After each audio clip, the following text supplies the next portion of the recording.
ini adalah simbol betapa ada beberapa orang pada kita yang kata kena ada kesatuan Melayu.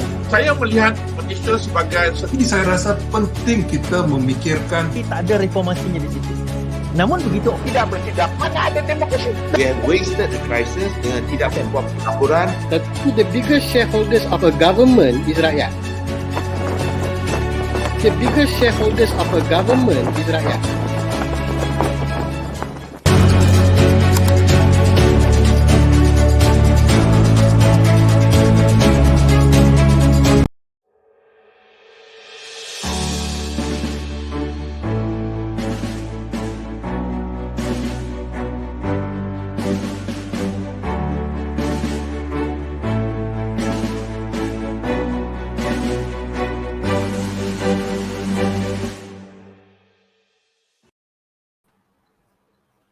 Assalamualaikum dan selamat malam pada kita punya viewers malam ini. Bersama saya SHARIZAL ialah Puan LIYANA MARZUKI, Kemudi Bersama untuk Konsensus kami Malaysia malam ini, yang kita akan cuba sembang santai mengenai politik dan ekonomi rakyat.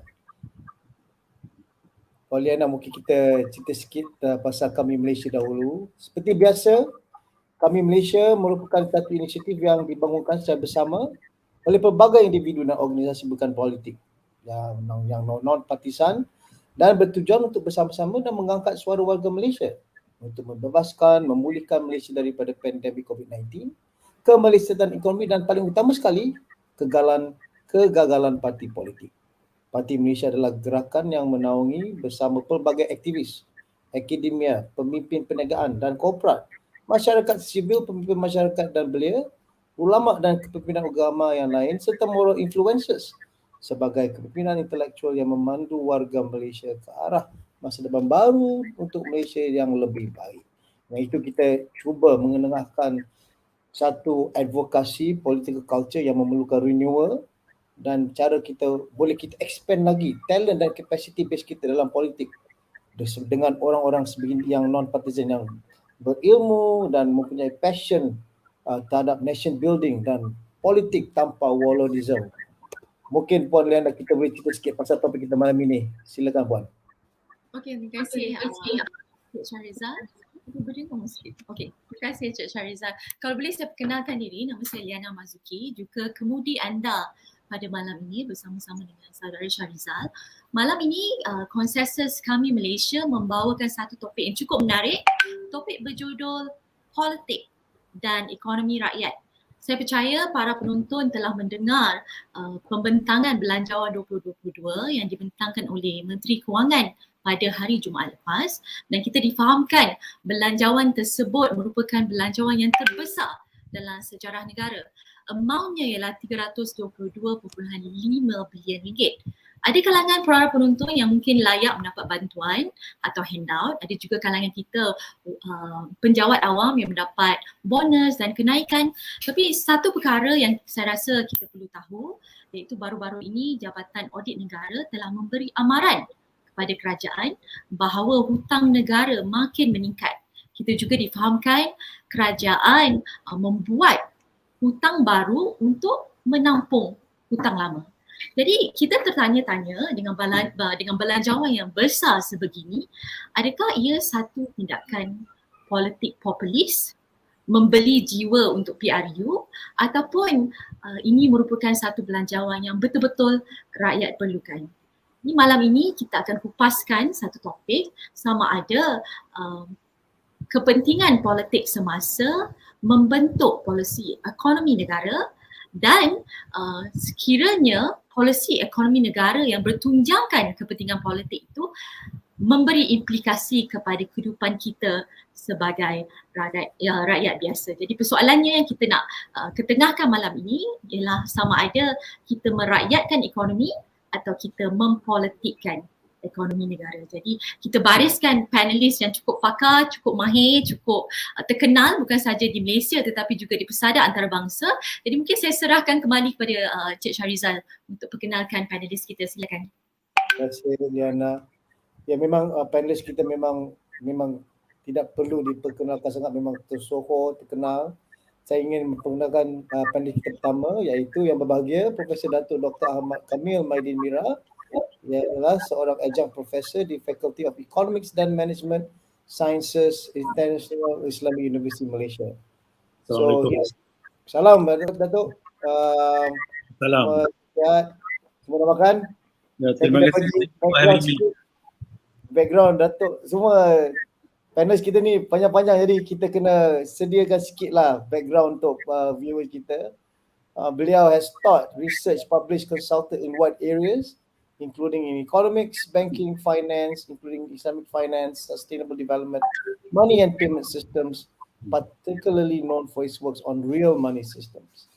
So Prof. KAMEEL earlier has served as Dean in Institute of Islamic Banking and Finance in International Islamic University, and also the Managing Director of Z Consulting Group that provides multidisciplinary research and consultancy on inclusive wealth and sustainable socio-economic development, including affordable housing. So, itu terima kasih Prof. Dato' for joining us as a panelist.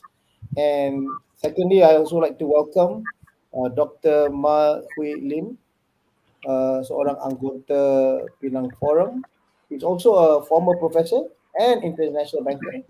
Last position was in the Asian Development Bank. Now a civil society activist and independent researcher with the Penang Forum. So he represented Penang Forum as a city councillor in the Penang Island from 2011 to 2016. Presently chairman of the Third World Network, an international NGO working on grassroots movement, national and international agencies on promoting issues of climate and trade justice. He has written widely on issues on international finance, public policy and local politics. Dan terakhir sekali panelis kita ialah Profesor JOMO Research Advisor at Khazanah Research Institute and Visiting Fellow at the Initiative for Policy Dialogue, Columbia University. He was a professor at University of Malaya, 1986-2004, founder chair of the International Development Economics Associates, Ideas with a small s, UN Assistant Secretary General for Economic Development 2005-2012, Research Coordinator for the G24 Intergovernmental Group on International Monetary Affairs and Development, Assistant Director General for Economic and Social Development for the Food and Agriculture Organization of the United Nations 2012 to 2015.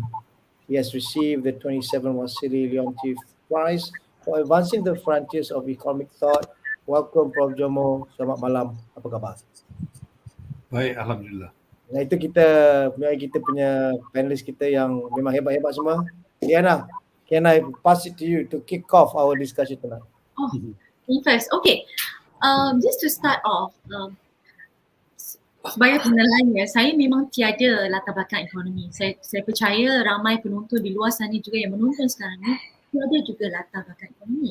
Selalunya bila kita bercakap tentang politik dan ekonomi ni sebagai rakyat biasa, layman macam saya, bila kita nak tahu kedudukan ekonomi negara, kita akan baca paper. Sometimes kebanyakan masanya kita akan spend masa dalam media sosial dan kita akan mendapat feedback daripada politician.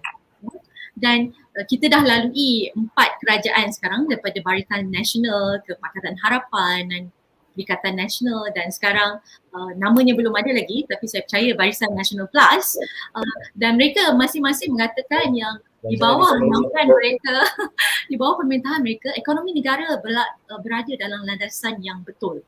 Jadi kita ada pakar-pakar ekonomi malam ni, mungkin kita dengar sendiri daripada pakar ekonomi tanpa ada partisanship itu, tak ada bias politik, bagaimana kedudukan ekonomi negara. Kalau boleh saya tujukan kepada Dato' KAMEEL dulu, bagaimana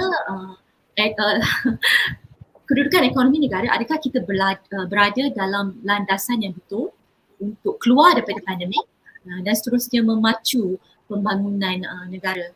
Silakan Dato'. Terima kasih Puan LIYANA. Assalamualaikum warahmatullahi wabarakatuh and good evening to everyone. So thank you for first inviting me to this forum. So from my observation, kalau kita lihat dari 1997-98 East Asian economic crisis ya, when you look at it from that point, sampai hari ni, actually, in my opinion, the economy has been going down. We have been going down. So this has been also kind of we in the movement for monetary justice also predicted such a thing to happen. And we think even whoever comes into power after this, mana-mana parti politik pun, I think the keadaan rakyat akan semakin economically akan semakin teruk lah. We have reasons why. Now, kalau kita lihat from 1997 until now, these are the problems I see, okay? First is there's a rising cost of living. Harga barang-barang semua semakin menaik. Even though the government might say, okay, the inflation rate is so and so, 4% or 3% or whatever, the real inflation rate is high. I kadang-kadang pergi pasar kan, I tengok suri rumah, people just buy dua ekor kembung, ikan kembung gitu aja. I've seen that. So people are living in, many people are actually having a hard time. And then you look at unaffordable, the housing. Housing is a basic necessity. Tapi harga rumah di Malaysia ni dah melambung tinggi. Prof JOMO might be able to give, because Prof JOMO is in KRI. If you look at the KRI punya data, the median multiple affordability of homes in Malaysia, dah lebih 5 already now, which is severely unaffordable. Imagine houses have become severely unaffordable, and then we are producing graduates. Bila they graduate, we are basically giving them a gaji lebih kurang RM2,000, which is basically also below poverty line in this country. How are they going to afford a home, basic home in this country? You see, right? So, and also for currently, if you notice, the COVID came and further devastated the people and the businesses and the economy in this country. Ramai having a hard time currently. Kalau kita tengok, baru-baru ni EPF pun kata about 6 million people having less than 10,000 ringgit. So where is the funds for retirement? Kalau kita after retirement, many people are expecting to live like about another 20, 30 years, right? So where is the funds going to come for these people to continue living? So jadi keadaan semakin merana. And if you look at even on the other hand, even the banking system is becoming very oppressive actually. I deal with the Consumers Association, macam-macam lah. You will be surprised what is happening in the banking. So to me, the central banking, our commercial banking has failed the people, failed the country, and we are just getting worse. So and we also becoming very strict in a lot of things. The economy kind of devastated after the COVID lockdowns, particularly the lockdowns. We didn't see the effects of the lockdown, what it will do. Of course, we are trying to control or mitigate the spread of the disease. Tapi also the devastated economically, this country. So, while people are becoming, many people have the income, and then businesses also, many businesses are closed down and sebagainya, but we are still insisting on they pay back the loans, Like moratorium also difficult to get. Moratorium pun just push the payment of the loans to a little bit about 6 months. Itu pun susah mau dapat, So therefore, we notice that this is going to have more severe effects in the coming, especially about next year. Then you'll see the real effect, because the immediate effect is it will affect the B40 and then the people with like single mothers and parents and so on, and also wage earners, daily wage earners, and particularly the migrant workers here. So these are the people who will be immediately affected by a lockdown. The business community, they have a lot of savings, even though they are affected, the business is affected, but they have cash that can actually make them hang on for a while.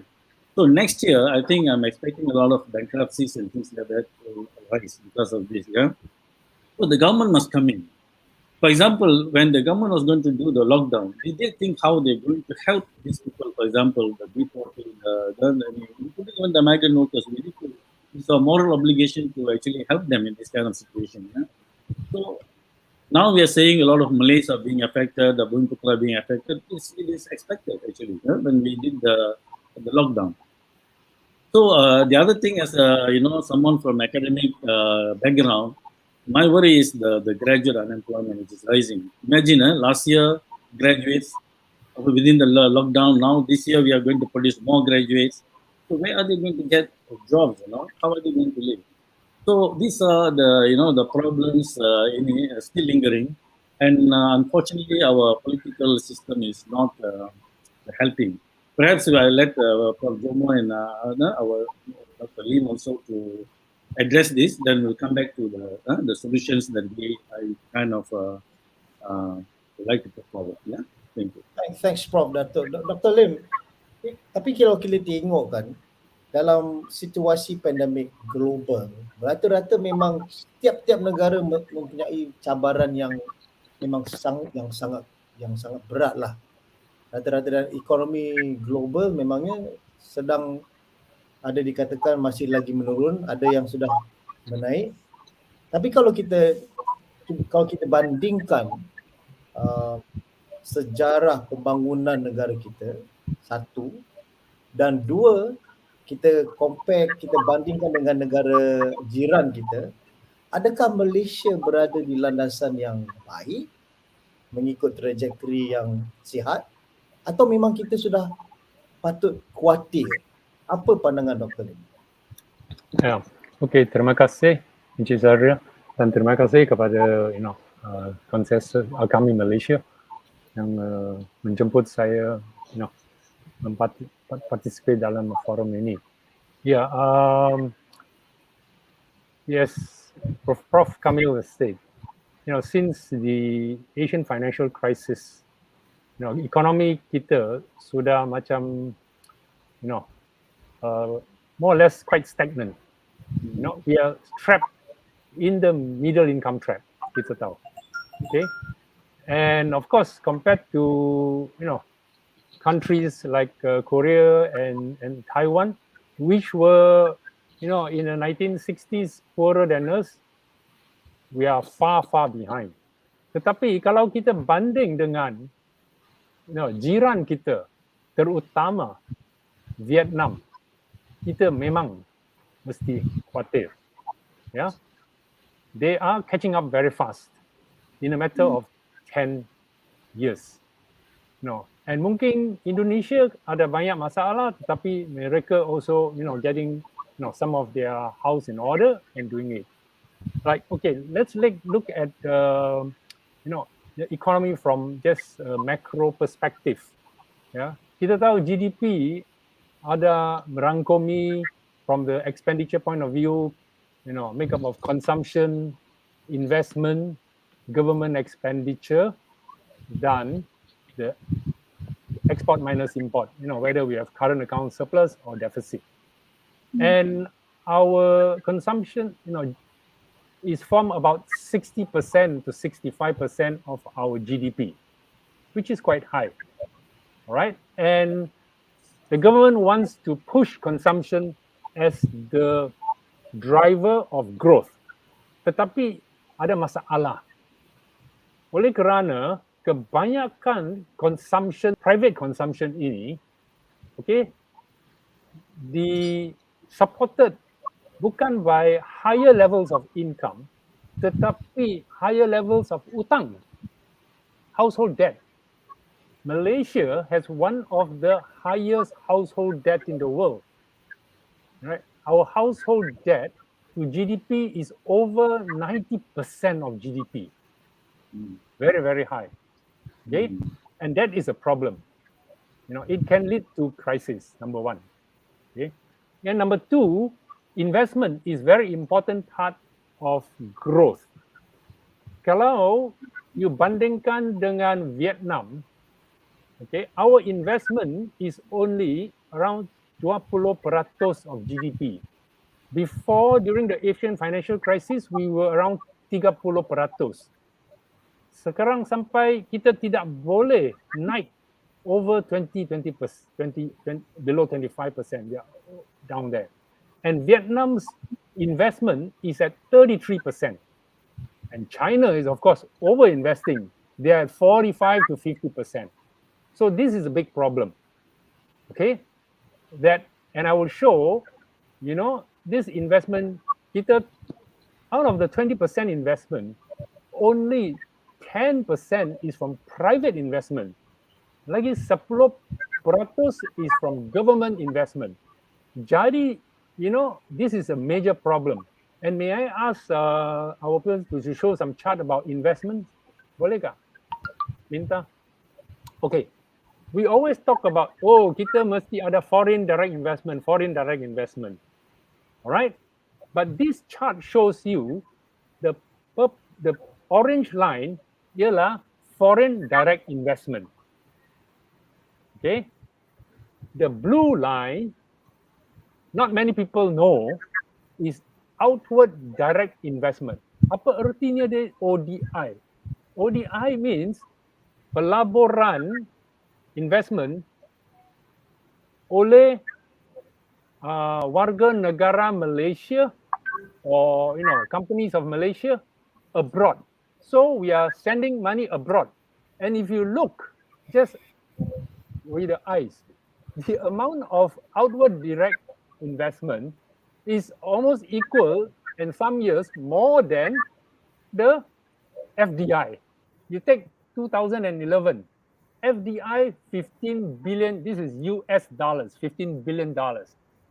ODI from Malaysia is $18 billion.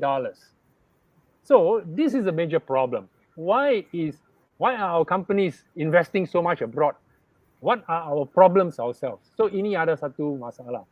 And then finally, maybe I'll just, okay, finally I'll take one more macroeconomic factor, and then I'll pass to, you know, the JOMOs. Is the question of another way of looking at GDP ialah daripada siapa atau parti, you know, pihak apa yang dapat itu GDP. Tadi kita saying what are the drivers of the GDP, tau? The sources of GDP. Now is who are getting the GDP. Ada dua pihak saja, pemodalan dan pemburuh. It's basically as simple as this: labor versus capital.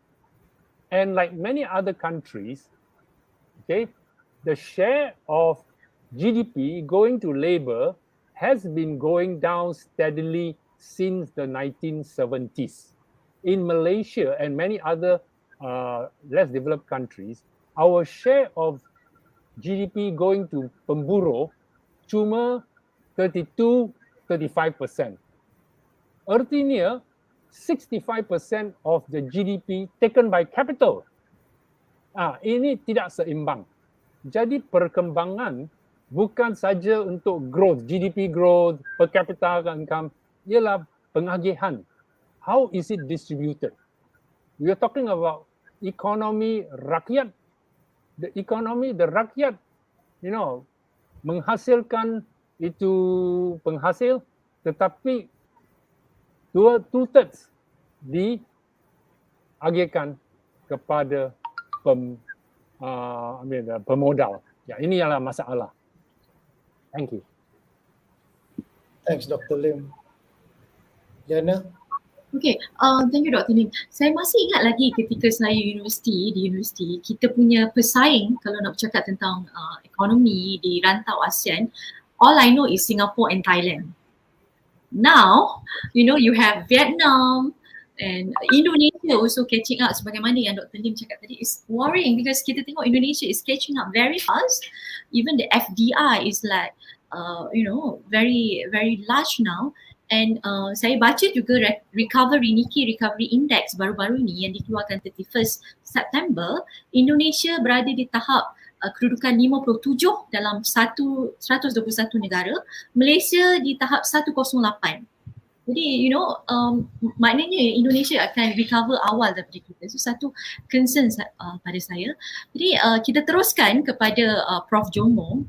Kalau boleh saya nak bacakan soalan daripada kita punya penonton hari ini. Izzat Anwari bertanya, adakah peratus kenaikan inflasi merupakan indikator ekonomi negara? Banyak mana pun kenaikan inflasi, tak semua golongan masyarakat rasai kesan yang sama. Ada yang rasa lebih dahsyat, ada yang tak rasa sangat. ada indikator lain yang lebih baik daripada kenaikan kadar inflasi semata-mata? Maybe this question I throw to Prof JOMO. Ekonomi rakyat.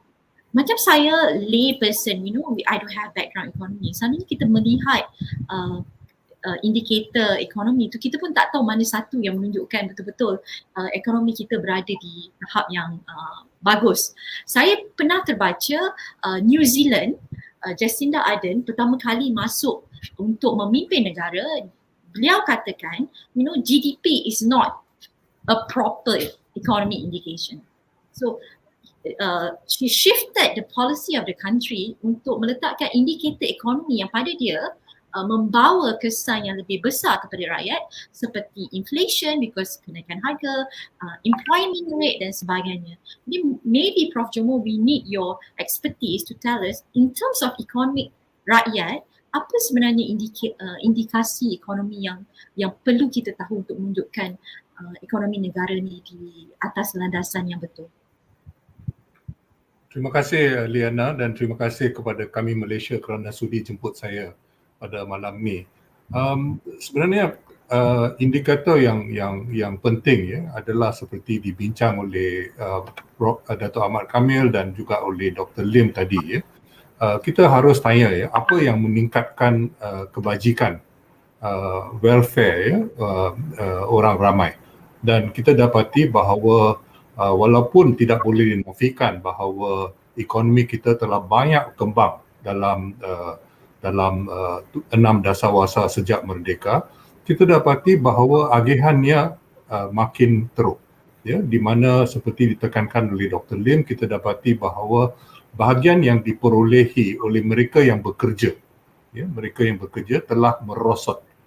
Sedangkan kita dapati bahawa sebahagian daripada pendapatan yang ada kepada mereka yang berada tidak dilabur dalam negeri tetapi dilabur di luar negeri ataupun disimpan di luar negeri. Kita dapati misalnya kalau kita lihat pada Pandora Papers baru-baru ini ataupun sebelum itu kepada Panama Papers tahun 2016, Malaysia adalah antara negeri-negeri yang paling ramai yang terlibat dan ini adalah akibat daripada perubahan-perubahan yang telah berlaku dalam sistem kewangan antarabangsa yang telah membolehkan pada ketika IMF ditubuhkan, dijanjikan bahawa negeri-negeri patut menguasai apa yang dikatakan akaun modalnya. Sekarang boleh dikatakan hampir sudah terbocor. Jadi kita dapati bahawa sebahagian daripada kekayaan yang dihasilkan di Malaysia ini terbocor dan keluar negeri. Yang ada kepada rakyat Malaysia ini sebahagian besar akan dikaut oleh mereka yang sudah berada. Kita dapati bahawa untung dan sewa dan sebagainya semua merupakan bahagian daripada pendapatan nasional yang makin bertambah. Maka oleh kerana itu, seperti saudari sebut tadi, KDNK ataupun GDP itu tidak memberi gambaran yang tepat tentang apa yang tentang nasib orang ramai. Oleh kerana itu ramai di dunia mempersoalkan fetish tumpuan kepada GDP dan ada ramai semenjak lebih kurang 50-60 tahun sudah yang ingin mencari alternatif kepadanya. Misalnya saya masih teringat mendiang Paul Samuelson bila dia pernah cuba mengemukakan satu indikator yang baru. Tetapi memang ramai orang tidak pakai itu, tetapi ini sering dipakai terutama sekali oleh pasaran-pasaran kewangan. Jadi kita akhirnya menjadi hamba kepada pasaran kewangan. Ini adalah akibat sistem ekonomi yang ada di dunia dan termasuk di Malaysia ini. Jadi kita harus memikirkan apa cara-cara untuk dapat menguasai semula nasib kita, nasib ekonomi kita. Dan itu cabaran besar ya. Jadi kita dapati misalnya dalam saya agak kecewa lah dengan belanjawan yang dikemukakan baru-baru ini, kerana dalam keadaan boleh dikatakan ekonomi kecemasan ya, ekonomi darurat lah kalau nak pakai istilah itu, kita mempunyai peluang yang keemasan untuk misalnya untuk merombak semula sistem fiskal yang ada ya. Teman saya arwah Ismail Saleh pernah menunjukkan bahawa di Malaysia ni sistem cukai ni sebenarnya bukan progresif. Progresif maksudnya mereka yang lebih berada akan dikenakan cukai yang lebih. Mereka yang kurang berada akan dikecualikan ataupun bayar cukai yang kurang. Tetapi sebaliknya kita dapati di Malaysia pencukaian adalah regresif, di mana yang tidak berada itu terpaksa mengalami terpaksa menanggung beban cukai yang lebih tinggi. Sebaliknya pula dari segi perbelanjaan kita dapati bahawa perbelanjaan juga berat sebelah kepada mereka yang berada. Ini telah ditunjukkan lebih pada 4 dasarwasa yang lalu oleh seorang namanya Jacob Meerman ya.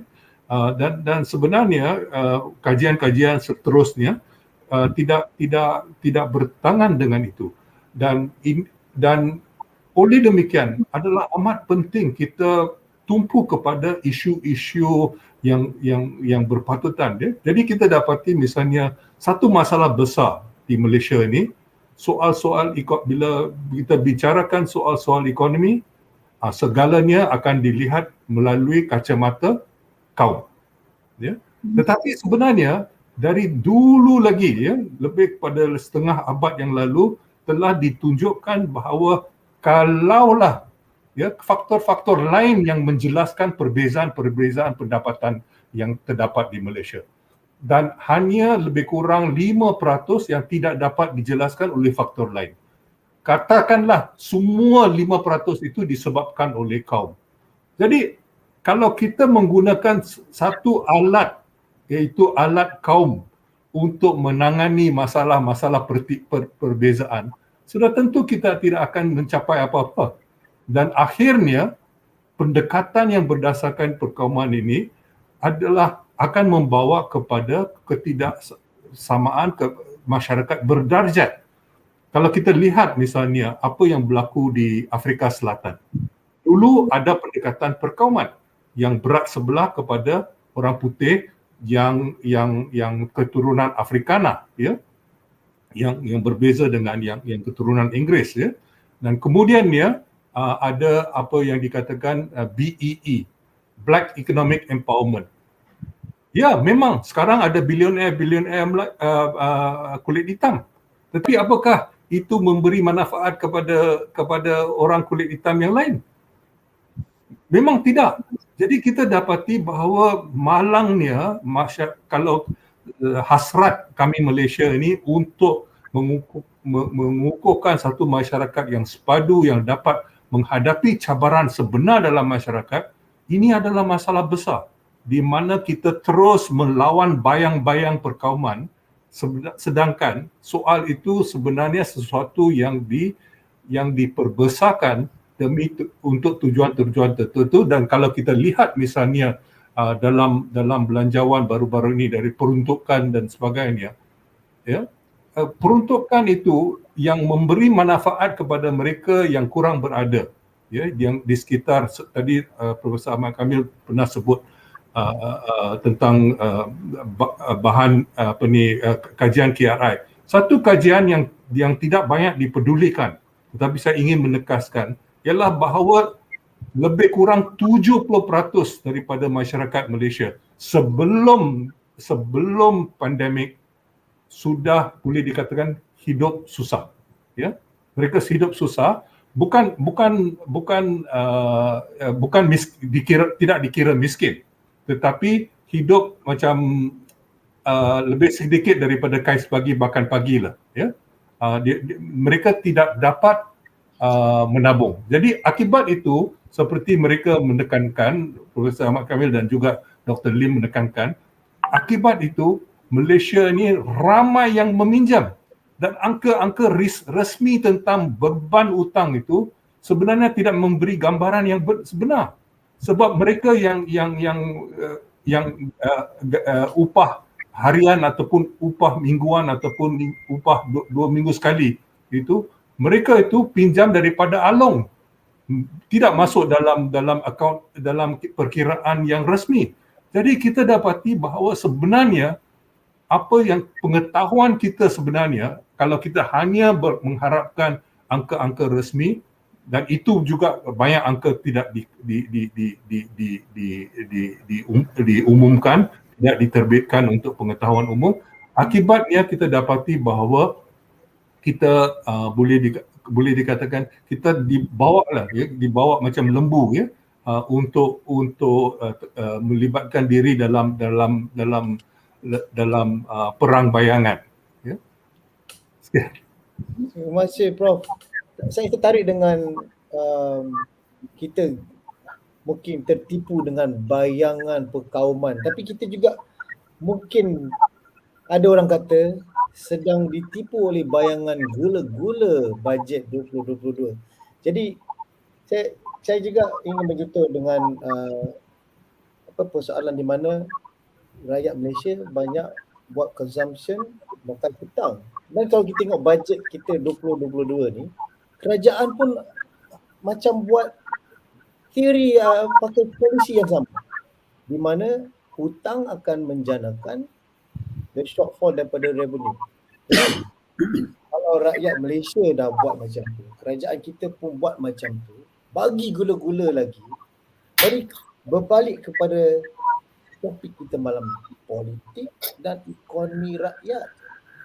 Bagaimana rakyat perlu disedarkan bahawa tak semua gula-gula tu manis. Prof. Dr. Ahmad. Terima kasih SHARIZAL. Terima kasih for the question.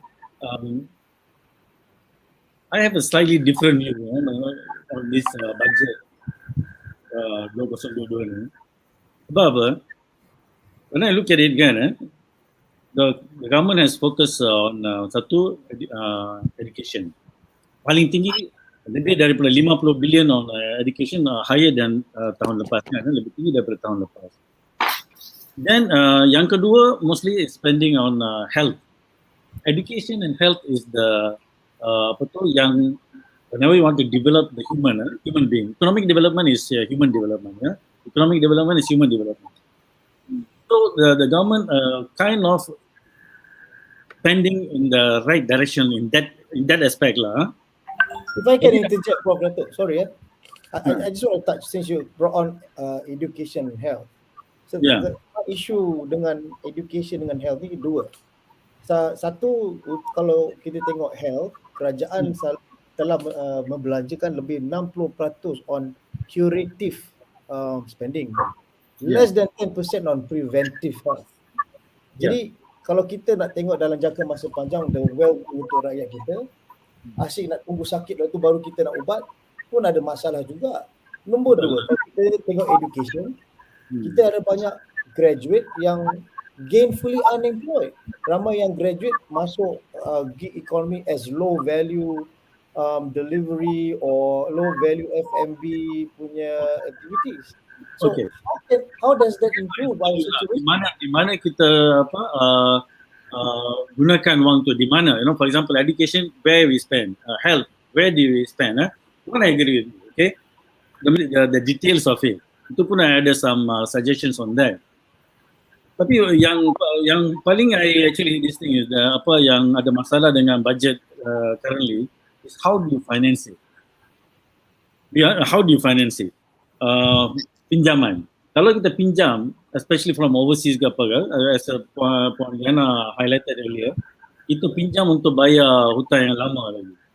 So you see, if you pinjam untuk finance this budget, then in the future you will have to also tax the people, whether with the GST ke apa, because you need to pay the principal plus the interest on it, So the entire thing is bagaimana kita membiayai budget is the one issue.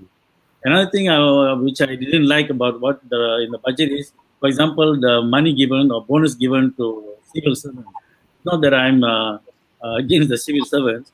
You have to see last year, October pandemic, a lot of people, the private sector is completely collapsed already because of the lockdown.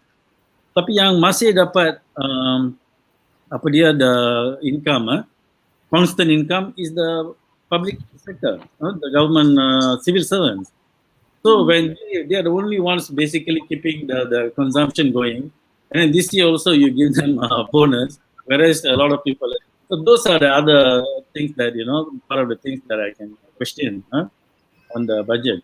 But the issue, what we are facing, the politics and economy, I actually trace back daripada time of the state settlement was established. Kalau kita lihat 1860, when they established the first banking system and they replaced the actual ringgit, which was about 20 grams of silver coin, satu ringgit tu, ramai yang tak tahu original ringgit tu sebenarnya adalah bill ceiling perak, beratnya 20 gram. Digantikan dengan paper. Then they started to print papers at the ringgit. So basically the economy of the local people got devastated. Imagine I can just print money. Then I have the high purchasing power. So when you move, the ratus tahun, only in 1970s when Malay started to have the first banking accounts and things like that. So you were actually financially excluded for more than 100 years. Baru kita masuk ada banks established, especially the banks the post office savings account, ditukar jadi BSN. Then only the Muslim economy started to grow. Then we established Bank Islam dan sebagainya. Tapi if you look at the entire this thing, we predicted money today is just paper money. So the amount of money has been growing in the hands of some people exponentially. Because money is just fiat and then it grows exponentially when you put it in interest. So it has grown so much when I look into the central bank data, wang dalam peredaran ni sekarang ni lebih banyak daripada saiz ekonomi kita. Prof JOMO said normally in equation of exchange we teach in economics, we say the money times the velocity of money circulation equals to the P times V or P times T, which is the GDP produced. Imagine the money is even bigger than the P times V. The V is, if you put the V, then it will be more than so that is the reason why we say why you are facing such a serious problem with inflation, why your homes have become unaffordable. But this money is in the hands of some people. So we were saying, with whom lah. So we are saying this will create political problem and this thing. Sebab apa? Sebab because the Malays and the Barisan and others, they have the number of size, the electorate size is there, but the economy is not in their hands, so it will create a corruption problem. Imagine I have so much of power, but I'm poor. I have power, but I'm poor. But you are rich guys, this thing. So I will be, I will tend to do things, because I have power. You see? So that is corrupting. So that is the reason why I say corruption is there, because it has created so much of imbalance in the holding of wealth, like even Prof JOMO was saying. There is a huge imbalance of wealth in this country, income and wealth distribution. Okay, so that is that's the reason why we're saying, walaupun any government come after this, kalau they don't do a monetary reform of correcting, like what Prof JOMO was saying, all those, we are not going to solve the problem. It's only going to get worse and worse. But the problem can be solved. Actually, in our opinion, it is not very difficult. It can be solved, tapi it needs a political will. But will you get a political will? That is the question. Dia banyak masalah in Malaysia ni because there's no transparency. The rasuah has become so high, and then like the Pandora papers and others are showing a lot of them are having money in offshore banking. So how do you expect the country to improve economically when there's so much of leakage like this? So even the private sector is also moving. So the entire situation is it is, in our opinion, is monetary and political structure. We need to solve these two. Political structure and monetary reform is needed if you really want to move forward. Perhaps I will say more about this in the future. Thanks, Prof. Dr. Lim, if I could just kasih follow up sikit daripada apa yang Prof Datuk Ahmad Kamil tadi cakap. Kita memang tahulah ada masalah, ada dari segi teori dia ada masalah yang boleh diselesaikan dengan political will. Tapi bagi rakyat Malaysia yang mempunyai kekangan hidup dalam ada pandemik, kerja tak sebagaimana, ada masalah affordable housing lagi, lebih-lebih lagi bajet sekarang memberi insentif membeli rumah, tapi gaji saya pun tak cukup. Adakah sistem pemilikan rumah itu adalah benda yang kita perlu, atau adakah shortcut lain yang perlu kita letakkan dulu supaya rakyat akan lebih terjaga? Dan masalah-masalah yang besar yang seperti Prof JOMO cerita pasal hutang, masalah pasal gainful unemployment dan sebagainya tidak diceritakan dengan sepenuhnya. Bagaimana kita nak kembalikan atau kembali pada titik temu supaya kita boleh move forward on the right foundation? Yeah. Okay. May I request the other chart to be shown? Ada lagi satu chart? Okay. Thank you for the question. All right. Something about what you call the budget, right?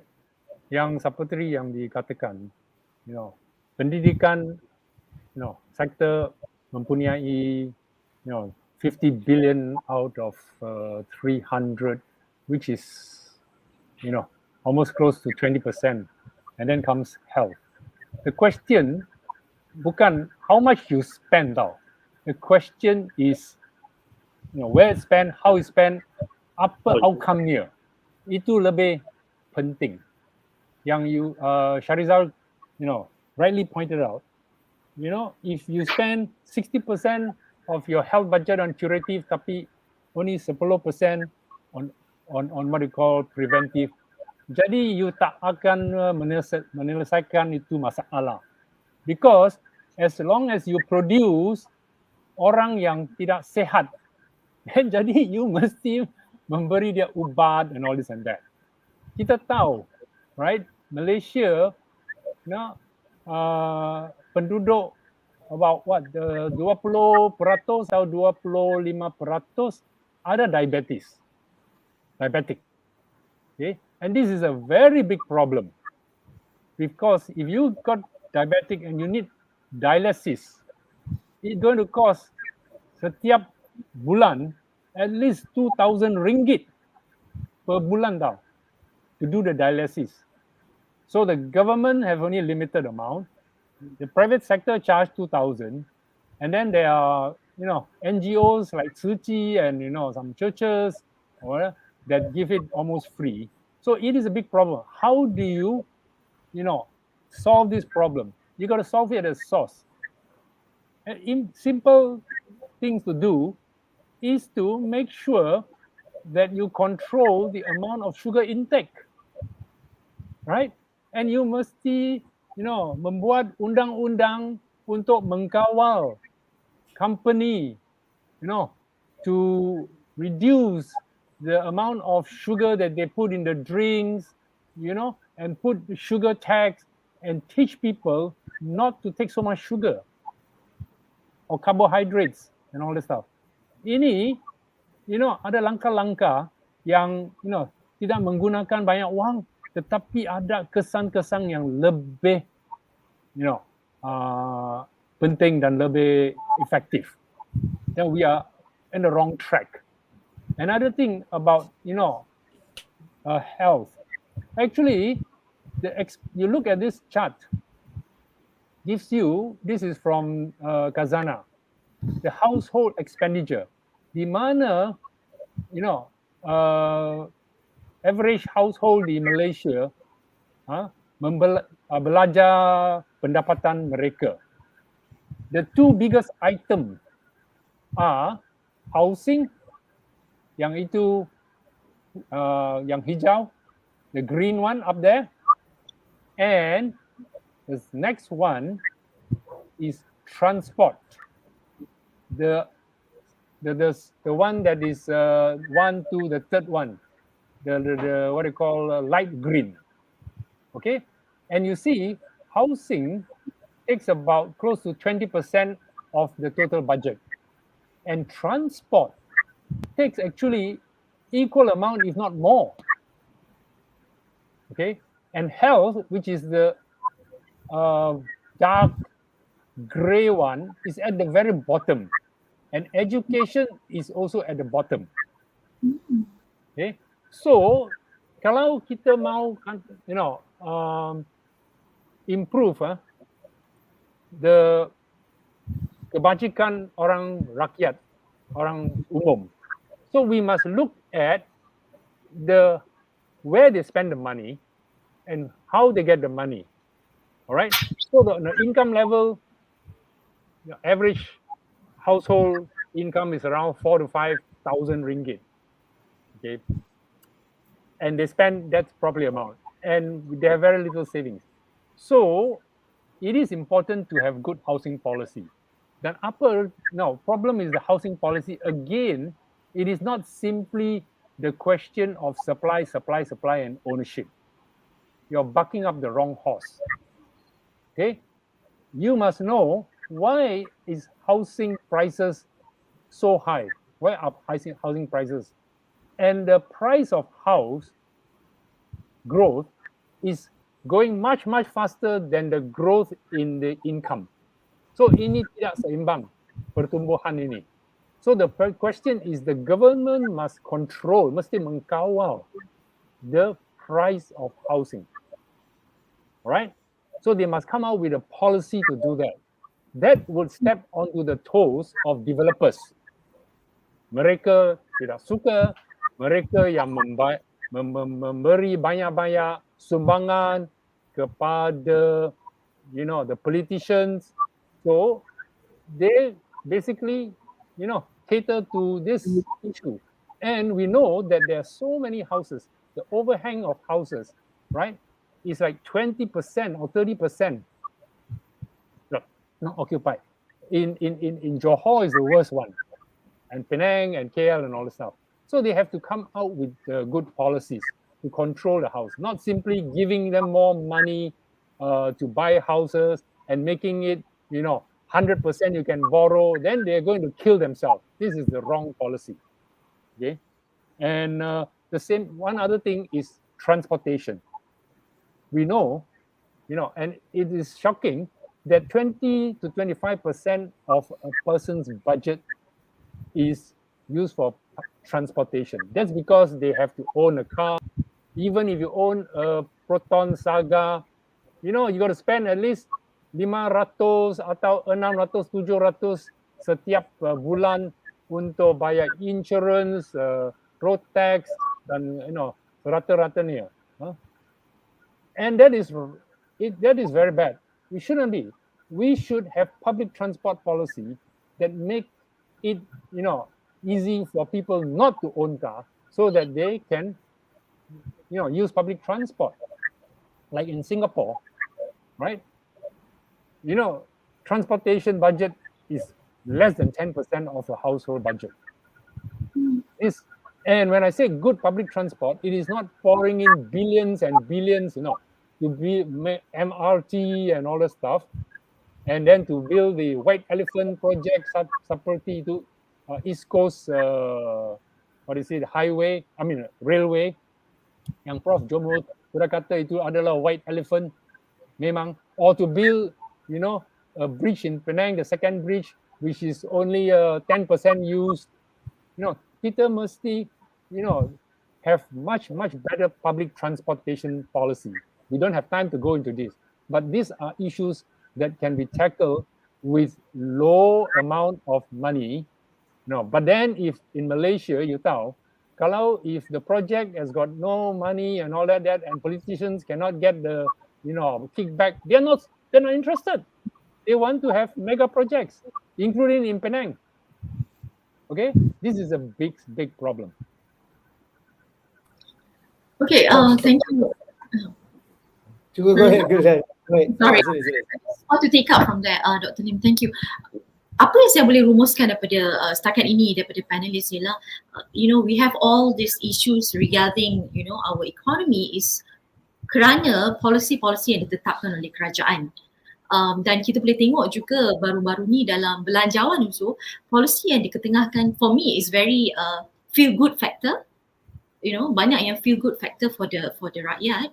Dan kalau boleh saya bandingkan dengan Indonesia, saya kaji 2-3 hari lepas bajet untuk Indonesia oleh Pak Jokowi for 2021 specifically written there, and their target sasaran mereka ialah satu, structural reform is stipulated in there, even though masa tengah pandemic pun dia kata he will spend money for structural reform. Number 2 is digitalization of the economy. So for me to see that in Indonesia punya budget and when we look at the Malaysia punya budget is very much same old, and more so saya difahamkan the budget is for us to tackle the pandemic, but before this we have spent 580 billion during 8 stimulus package plus 2021 punya belanjawan another 314.8, and this year some more in total peruntukan yang kita telah buat untuk untuk belanjawan, untuk tackle pandemik dan juga untuk untuk ekonomi ialah 1.22 trillion, the whole total. But the result, the ROI that we have spent for this, for example, our projection for GDP last year was 6 to 7, but now kerajaan turunkan kepada 3 to 4% sahaja. It's kind of disappointment kalau sebagai seorang rakyat biasa mendengar. We spend so much but the result is like that. Whereas other countries they can focus for untuk merancakkan ekonomi dan pelbagai benda lain yang dilakukan. Saya nak faham kenapa policy ekonomi begini dan adakah hidden hands, maybe political will, tiada, dan sebagainya yang menyebabkan negara berada pada tahap ni. Maybe Prof JOMO boleh terangkan kepada kita. Thank you. Terima kasih LIYANA. Itu isu yang cukup besar dan cukup rumit ya, tapi saya cubalah ya. Sebenarnya saya rasa kita seperti SHARIZAL ingatkan kita tadi, jangan tertarik sangat dengan apa kata-kata gula ya, kata-kata manis ya.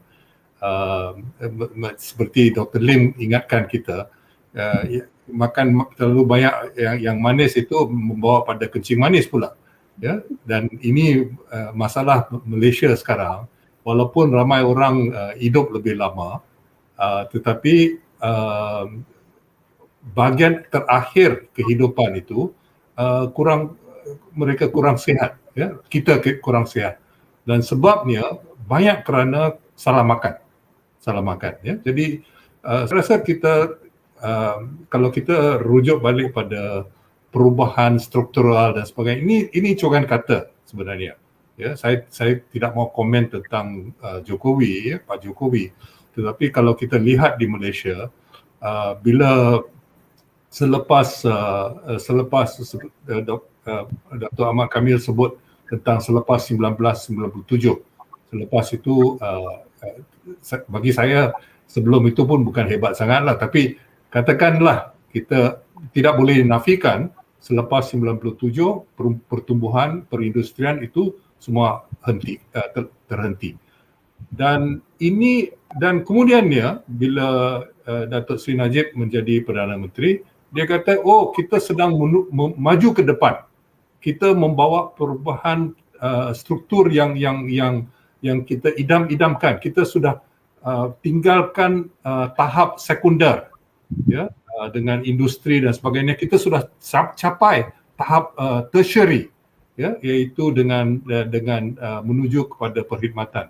Apa yang tidak disebutkan ya ialah bahawa kebanyakan pekerjaan perkhidmatan itu merupakan pekerjaan perkhidmatan tradisional ya, bukan yang moden, dan daripada yang moden hampir semuanya kerana kerja dalam kerajaan, sektor kerajaan. Jadi kita dapati bahawa bila Tun Mahathir berhenti kali pertama, dia ada lebih kurang 850,000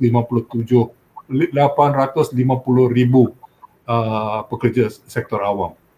Bila Datuk Seri Najib kalah, angka dia di sekitar 1.7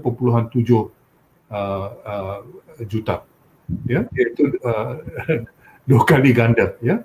Jadi memang ramai yang kerja dan seperti disebutkan tadi, mereka diberi banyak gula-gula untuk kerana menjelang pilihan raya, ya. Bukan kerana mereka yang menjadi mangsa besar daripada pandemik, sedangkan ramai daripada mangsa pandemik yang tidak tergolong dalam golongan-golongan tertentu yang dikatakan layak untuk mendapat bantuan, mereka diabaikan. Jadi bagi yang saya ingin tekankan ialah bahawa cogan kata itu sama ada perubahan struktural dan sebagainya, itu bagi saya lah kurang penting, ya. Kalau kita lihat digitalization, ya, yang disebutkan tadi, sebenarnya apa yang dirancang oleh pihak kerajaan dan MDEC dan sebagainya sebenarnya sudah dilampaui akibat daripada pandemik. Pandemik telah mempercepatkan, tetapi kita belum siap sedia sebenarnya, ya, di mana hanya 6% daripada murid sekolah yang mempunyai alat digital. Jadi mereka tidak dapat mengikuti, kebanyakan lebih pada 90% tak dapat mengikuti kursus, tidak dapat mengikuti kelas-kelas yang secara digital. Jadi mereka ketinggalan, mereka boleh dikatakan mereka tercicir, ya.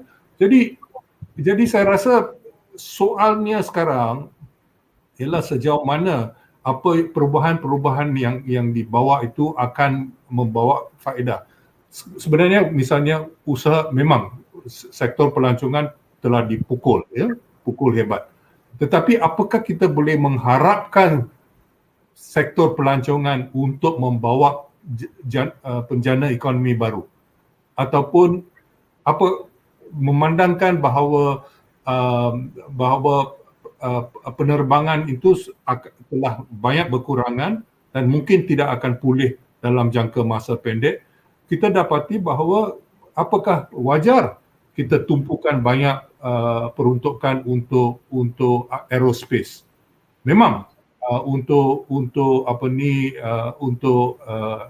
drone dan sebagainya mungkin wajar, tetapi apakah cara itu melalui peruntukan pihak kerajaan itu adalah cara yang terbaik?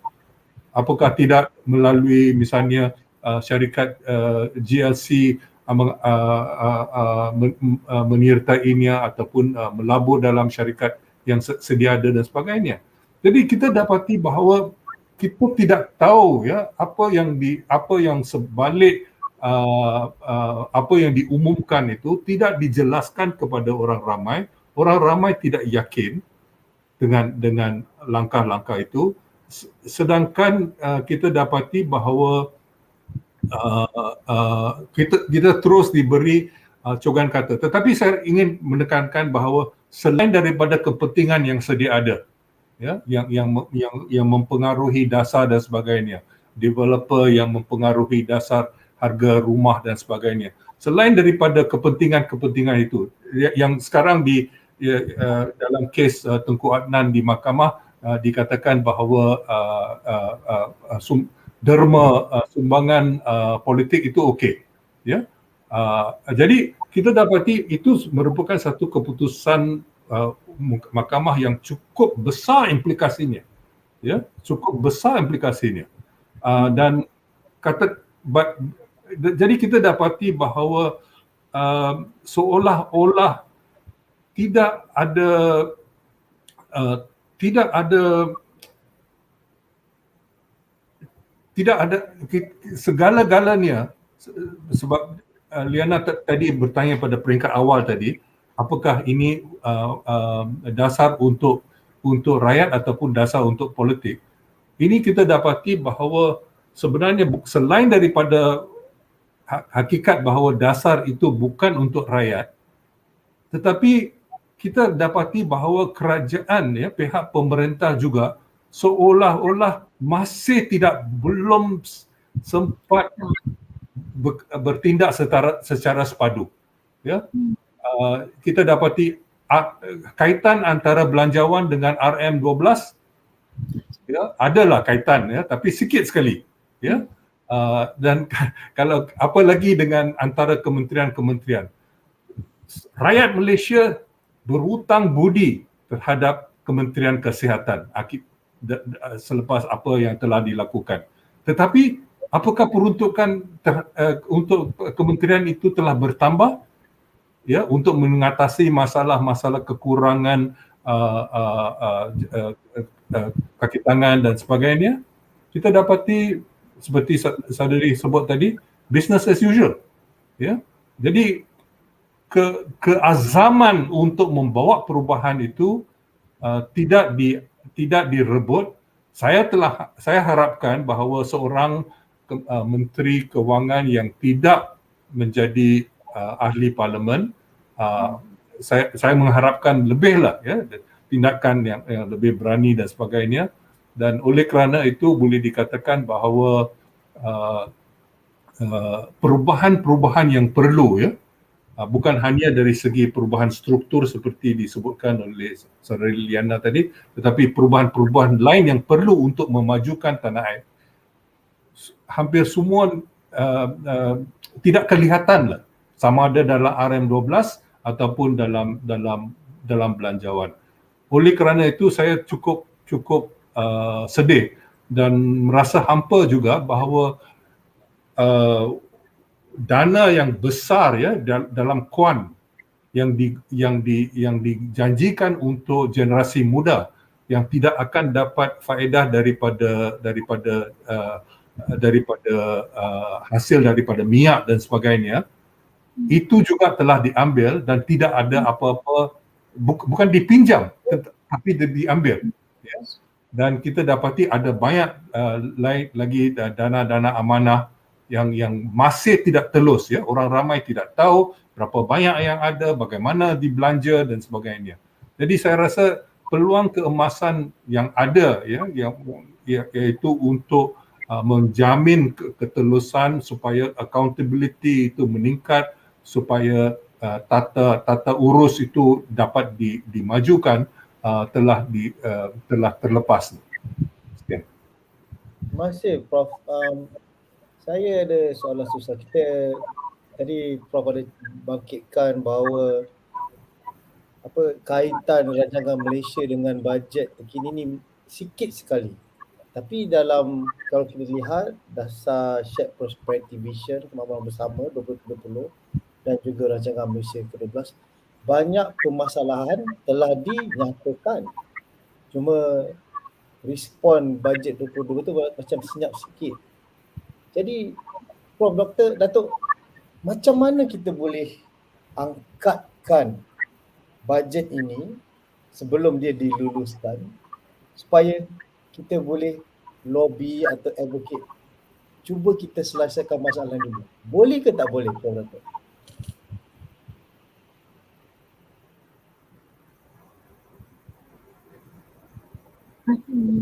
Mute Datuk Prof. You on mute. Tekan mic. Okay. Terima kasih SHARIZAL for the question. You see, budget ni is actually short term kan, not like RMK12 which is more long term. Dalam short term ni, the serious thing currently, kita now we are trying to recover from the pandemic ini and then move forward. That is the issue. Now, you need to understand, maybe I might have said this before elsewhere, ekonomi ni macam cycle tau. kita bancuh air kopi, you bancuh, right? Then you put a lockdown, then it just stops the entire circular flow. Then when you open the economy again, dia takkan easily start back again. Pasal tu you need the stimulus package and everything to jumpstart the economy. Yeah? So now, apa yang telah berlaku is liquidity in the economy. Liquidity is how easy we can exchange goods and services, how easily we can provide goods and services and so forth. Yeah? That is actually stuck. So apa yang budget ni, even though it's short term, it must do is, first is solve this. Help people to actually recover from this, right? And then push forward. When we say recover, apa dia? Banyak orang sekarang ni tengah hutang sekarang ni. Like the speaker Prof JOMO and even the Prof was highlighting this now. Hutang, household hutang ni dah naik. The business hutang. Kalau saya boleh interject sikit di sini. Kita tahu semua, saya just want to interject there. We know kita kena buat tu semua. Tetapi macam mana kita nak convince the policy makers and the civil service, please do this for us. Kita tahu kita perlukan tu semua. Macam mana kita nak? How to then we need to show them in this thing. That's why I say kita perlukan political reform. Actually, what do I mean by political reform then? Otherwise, it's not. We will be just talking like this. They are not going to follow whatever we say actually, right? The thing is, the first thing if you notice, the way we have structured our political structure in this country, we don't even choose the prime minister as the rakyat. We just choose our constituency, and then whoever the party is finally, and then you see a prime minister coming above us. The thing is, we must now move more like Indonesia or republics, where the rakyat directly choose the prime minister or the president or whatever. What advantage is that? Bila you buat macam tu, then the prime minister is not beholden to any party. Dia boleh pilih for any ministry the right people with the technocrats, those who have got the capability, put them to run the ministries and then make decisions. Currently, if you notice, who is making decisions for the ministry? It's all, the minister is based on party considerations. For that party, that's why people jump here, jump that party, this party, and finally, okay, you form a government, or you have to now, reward that party, this party, and then you put someone who knows nothing, and then they are becoming the minister. This is the reason why we are suffering like this. The policies are all not, made by people who are credible or who know that area that they are leading. In our present system, you can be just a university graduate, baru keluar dengan Hindusan, you stand for election, people vote you will, and then you might even become a minister. People who have been there in 30 years in the ministry, from rank and file up there, suddenly you are placed above the person. But that is the reason why we are like this. And also we see a lot of warlords, controlling the political thing. So you have to reward the warlords. So you need to have a direct, this kind of election of the prime minister, and then to join any parties also, you have make direct applications to the headquarters and things like that, so that this warlord politics all can be eliminated. Then you will have the right policies can come if you put the right people to make decisions. Today, in our politics, we don't have the right people making the decision because of the structure of the politics, political structure. So, you see, today, for example, we are talking about Rasuah, this thing, but you do not even know even if the MEACC itself is independent. So how do you want to solve the problem of Rasuah if the MEACC itself? So we are the people, as a rakyat, we are questioning, you see. Jadi, only when you put the right people, these things, then we can focus on transparency and the transparency of must be enhanced. Perhaps you can use blockchain. Today, if you go and tell the politicians, let's put blockchain, it can solve all, increase transparency 100%, you might be surprised that the politicians themselves might actually stop you from implementing it. These are the things that we need to, as people, Raya, using civil society as this thing, we must push for this kind of change first. Without the political reform structure, I doubt we can really solve, because the next reform we need is actually the monetary and the fiscal structure. That's true, the Prof. JOMO was telling. Only when you are able to, do some, after that, some monetary reform, then you can actually put the country on the right track. Kalau tidak kan, kita every year will be coming and talking like this. You can say, I can tell you the economy will go down and the people will be more and more suffering. Yeah. So that is the first thing. You have to solve the transparency and we must be able to, as a government, after that, make decisions independently. Currently, I don't think a lot of decisions are independently made. It's all coming from outside the country, whether it's monetary or even a health this thing. Last time last year, I remember, even to decide whether we should wear mask or not, we were waiting for some instructions to come from WHO.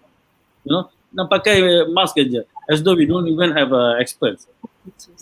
For example, we are trying to solve this COVID. Ask yourself, okay, we have so much experts in, scientists. Government has spent so much of money sending people to study overseas, become scientists and so on. How many scientists in this country have even at least seen the virus under a microscope? You can post discussion. It is a worldwide issue. The whole country is affected. How many scientists have seen the virus under the microscope? So and this kind of we need to be more independent in decision making. Even the vaccines and things like that. A lot of, in my opinion, tak ada scientific basis lah. For example, you put vaccinate all the children somehow. How many children are there in the hospital right now being affected by the COVID? But we are buying, millions of doses to inject them, and these are not even proven vaccines. Now we are talking about third dose, maybe fourth dose, fifth dose. Who knows? Is it because the second dose you are already fully vaccinated? Tapi masih tak boleh solve the problem. So you are talking about the third dose. So you see, that's why we need. And for example, we put like one size fits all the vaccine. We have not even done some study. What comorbidities are not suitable to go with the vaccine? Bila kita inject, bila orang meninggal, dia kata because the person died of comorbidities. Tapi kita belum buat apa-apa kajian. What comorbidities might be affected? I mean, it's not suitable to go with it. So these kind of things, we must be more independent. Tapi unless we are, political structure change comes, I think we are just, we'll be just simply talking the problems and every year it gets worse. As I was telling, I've been looking at it from the 1997, this thing, we are just actually going down. It's not new problem. It's not because of the change in it is actually it is an ongoing issue. Thank you. Yeah. Thanks, Prof. Dato. Dr. Lim, if I could borrow on your experience in the third world network, and tengok banyak negara lain kendalikan bajet mereka tiap-tiap tahun. Perlukah Malaysia adakan libat urus dengan rakyat secara lebih aktif melalui parlimen supaya apa yang betul-betul rakyat memerlukan boleh dirunding terus dengan pihak kerajaan? Apa pandangan doktor? Can you please repeat? It's not very clear. Sorry. Is it?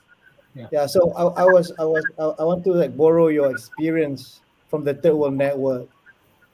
Is there any other countries where there is a direct participation from the rakyat themselves to say, look, this is what we need in the budget? I mean, we hear of consultations between the government and the ministries with various groups of people. Mungkin kita perlukan satu libat urus langsung. Mungkin secara FB Live, semua boleh tanya, saya perlukan ini saya punya masalah, tolong saya, ini saya punya cadangan. What do you think? Is that something is necessary? I mean, in the US, you have plenty of select committees where ordinary citizens can participate. Yeah. Betul. I mean, to answer first of your earlier question, kepada Prof. KAMEEL, I don't know if at this late stage, bagaimana dan secara mana kita boleh lagi bagi input, mungkin boleh kepada kerajaan sama ada mereka akan dengar atau tidak, saya ingat most of the list they would not lah. But I think it is worthwhile, for groups, NGOs and professionals, Malaysian Economic Association, MTEM and others and all that, to make their input into the budget. But going forward, itu adalah long term. Yes, we must have people's budgeting. Not only at the peringkat persekutuan, malah juga di peringkat local government and state government. Okay, and actually be interesting to know that satu negara which is yang not as developed as us, like Philippines, they have people's budgeting, and I think you need just to go into the website to look, where the citizens take part in trying to formulate the budget. Itu sangat penting, right? Dan lagi satu, langkah-langkah yang which our opposition don't do is more or less, or at least they do, but we do not know, is shadow budgeting, right? So that's very important. They should be able to come out with, if they have other, idea-idea yang bagus, alternatif, mereka lah mesti mempersembahkan, kepada rakyat to do this. I mean, these are more long-term measures that we must undertake to have better budgeting process. And finally, itu satu reformasi yang sangat penting, ialah political funding. Right? This is a major source of a problem. Kita katakan kita adalah satu sistem demokrasi, tetapi kita tak ada itu. Demokrasi ialah artinya satu orang, satu warna negara, satu undi, one person, one vote. Betul. That's the essence of democracy, electoral democracy. Tetapi what we have, not only in Malaysia, but terutama dia di United States, ialah system of plutocracy or kayacracy. $1, one vote. So if you have $1 million, you have 1 million votes. Sebab you bagi itu 1 million kepada itu politician and the legislator, and they will do the what you call your bidding. So at the secara at the formal level, kita adalah demokrasi one person one vote. Tetapi bila kita ke peringkat buat the undang-undang, buat budgeting, itu bukan one person one vote. Itu $1 one vote. So that one we have to stop. That one is easy to do. I mean, easy in the sense that all they need is political will to do that. So these are the issues, the structural reforms yang I think I would like to say, what LIYANA said, the structural reform. These are the important structural political reforms that we must have. Okay, thank you, Dr. Lim. I want to go back to politics because that's where my interest is, and I know economy is intertwined. I want to ask Prof. JOMO. Tadi kita dah bercakap, how disruptive politician to our economic policy, and then ini bukan saja specific for federal government punya parti. Tadi Dr. Lim pun ada cakap masalah yang sama berlaku di Penang. So which party rules Penang. So it's like both sides of divide also have this issue of politic interference in our economic policy, which also implicates the well-being of the people. Saya ada dua soalan kepada Prof. JOMO. Satunya, what is the kalau saya boleh tanya, macam saya nampak Indonesia, sekali lagi Pak Jokowi, dia nak buat all this policy because dia ada kekuatan daripada segi politiknya. People voted for him. Dia tak perlu nak dengar sangat menteri dia bercakap sebab menteri dia tak vote dia in to become PM. So he has that, that strength behind him to do the economic policy, mengikut acuan yang dia nak. Whereas in Malaysia, for example, Datuk Seri Ismail Sabri is depending on his cabinet to stay in power. So satunya, adakah kekuatan daripada segi politik tu menjadi tanda aras satu Perdana Menteri tu boleh membuat satu bentuk polisi ekonomi yang baik, satu. Nombor duanya, saya nak tanya juga, we have this, we have faced this changing of government daripada BN yang Prof Jomo cakap tadi, bila tukar Perdana Menteri pun daripada satu polisi bertukar kepada polisi yang lain. Dulu kita buat industrialization, sekarang is more to trading nation. Dulu kita focus on industry, sekarang kita focus on services. So the changing of leadership, the changing of party, sama juga masa zaman BN, Pakatan Harapan kata GST tu patut dimasukkan. Bila dah dimansuhkan pula sekarang, the propaganda is that you need GST pula. So there's a lot of changes in the economic policy because also the changes of our government. Can I get your opinion on that? How does that, mencorak ekonomi kita? Prof, I think you're mute.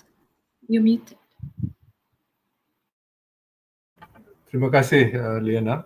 Saya rasa sebenarnya program-program seperti Kami Malaysia ni memainkan peranan yang penting, ya, untuk mengadakan perbahasan, ya, perbahasan yang melibatkan semua pihak, di mana misalnya mungkin orang dalam sesuatu parti itu sendiri mempunyai pandangan yang berlainan untuk kita adakan perbahasan. Dan oleh kerana itu kita harus membuka ruang. Ya. Baru-baru ini kita dapati bahawa Maria Ressa telah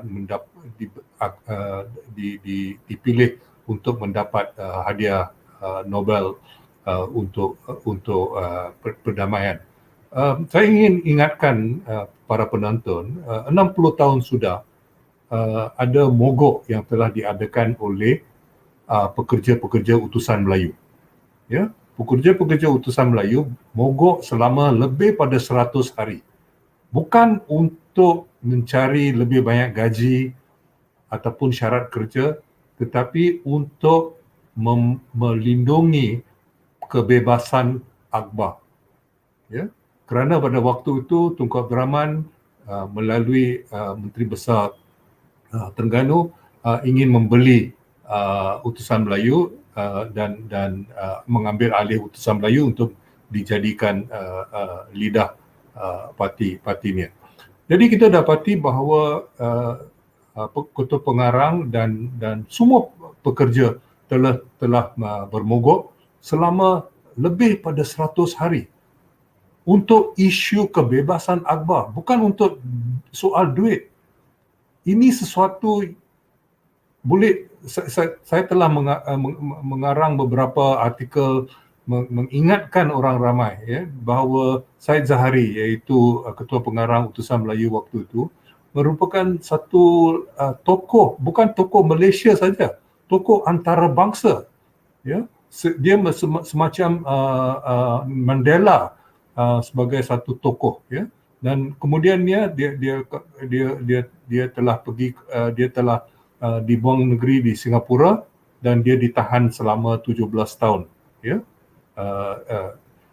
Jadi kita dapati bahawa sebenarnya soal mempertahankan ruang untuk perbahasan itu amat penting. Oleh kerana itu saya cukup menghargai program semacam ini, dan penting kita jemput mereka yang dengan pandangan yang berlainan. Ya, bukan saya tak suka dengan Dato' Ahmad Kamil ataupun Dr. Lim, ya, tetapi kita seolah-olah semua setuju, ya. Patutnya kita bahas dengan mereka. Yalah, saya tahu. Nanti kita bawa Prof. Ya? Nanti kita panggil. Tapi panggil waktu kita ada, bukan waktu kita tidak ada. ya, supaya ada perbahasan, ya. Dan hanya dengan adanya perbahasan kita boleh mempertajamkan pemikiran rakyat, ya, sebab rakyat dapat melihat, ya. Misalnya sekarang kita dapati ironinya parti hijau di Malaysia yang mempunyai dasar-dasar anti hijau, ya. Ya, kita dapati misalnya menteri besar di negeri Kedah, ya, dia ingin memulakan semula pembalakan di sekitar empangan Pedu di negeri Kedah. Ya, dalam 5 tahun kebelakangan ini sudah 2 kali musim penanaman telah dibatalkan kerana kekurangan wang dalam empangan itu. Ya, 2 kali. Itu bermaksud 20% daripada pengeluaran padi itu hilang kerana tidak dapat ditanam. Bukan hanya di Kedah, di Perlis dan juga di seberang perai. Jadi, dan air itu juga digunakan untuk minum di seluruh Kedah dan juga di Pulau Pinang dan seberang perai. Maka kita dapati bahawa ini dipertahankan, dasar demikian dipertahankan kononnya atas tafsiran Islam yang bukan-bukan. Sedangkan kita tahu bahawa dalam Islam, ya, kita mempunyai tugas yang besar sebagai khalifah Allah, ya. Allah dan dengan tanggungjawab yang besar itu untuk mempertahankan alam sekitar antara lain. Tetapi ini yang sedang berlaku sekarang. Jadi patutnya kita menggalakkan perbahasan tentang dasar-dasar, dan saya juga tertarik dengan cadangan tadi Dato' Ahmad Kamil. Saya masih teringat, ya, tahun 1990 ada perlembagaan baru di negeri Thai, ya, dan Perdana Menteri Chat Chai telah membawa perlembagaan baru, dan dengan perlembagaan baru Perdana Menteri akan dipilih, ya, dipilih oleh rakyat dan dia akan melantik menteri. Tetapi semua menteri yang dilantik tidak boleh pegang peranan sebagai ahli parlimen lagi. Maksudnya Dewan Perundangan dan eksekutif itu dipisahkan, ya, bukan seperti terdapat sekarang. Maka kita dapati bahawa, ya, kalaulah kita betul-betul nak belajar daripada negeri jiran, ada banyak yang kita dapat pelajari. Tapi apa yang berlaku biasanya kita pilih-pilih apa yang nak dihebohkan untuk tujuan tertentu. Maka saya rasa oleh kerana itulah, ya, apa usaha yang saya tadi saya nak sindir sikit. Ini kalau ada 2 kemudi kita ke arah mana ni? Ya, tapi kemudi ini baguslah, ya. At least buat prep, Prof. Kemudi buat prep. Ya, tapi yang penting di sini ialah bahawa kita membuka ruang untuk bahas, ya, dan kita dapati bahawa sudah tentu, ya, generasi muda akan memikir semula, ya, sebab misalnya wang kuan kononnya untuk mereka diambil, dibolot begitu saja. Ya, memang untuk tujuan yang baik, untuk membeli vaksin. Tetapi kenapa kita tidak pinjam, ya, daripada itu? Dan kita sebenarnya mempunyai banyak peluang untuk kerajaan belanja lebih kerana kerajaan boleh dapatkan dibiayai oleh bank negara, ya, dengan sistem fiat money seperti yang disentuh oleh Dato' Ahmad Kamil sekarang. Dalam keadaan semacam ini, apakah sebabnya hanya bank yang menentukan bekalan wang? Ya? Jadi kita sebenarnya mempunyai banyak peluang untuk memperluaskan ruang fiskal juga. Ya? Dan itu sebenarnya itulah sebabnya saya merasa sedih lah ya, kita tidak merebut peluang yang baik untuk tukar ala tuju tanah air. Sekian. Saya nak tarik sikit komen daripada kita punya viewers daripada King Crab. Dia cakap permasalahannya adalahkah kerajaan sudi mengambil kira cadangan profesor. Mungkin kita boleh extendkan lagi. Adakah ada parti-parti politik yang mana-mana pun ingin mengambil kira cadangan-cadangan kita? Prof Dato', macam mana? Betul Cik SHARIZAL, I kata ni kan rakyat sebagai and civil society must push for this kind of change.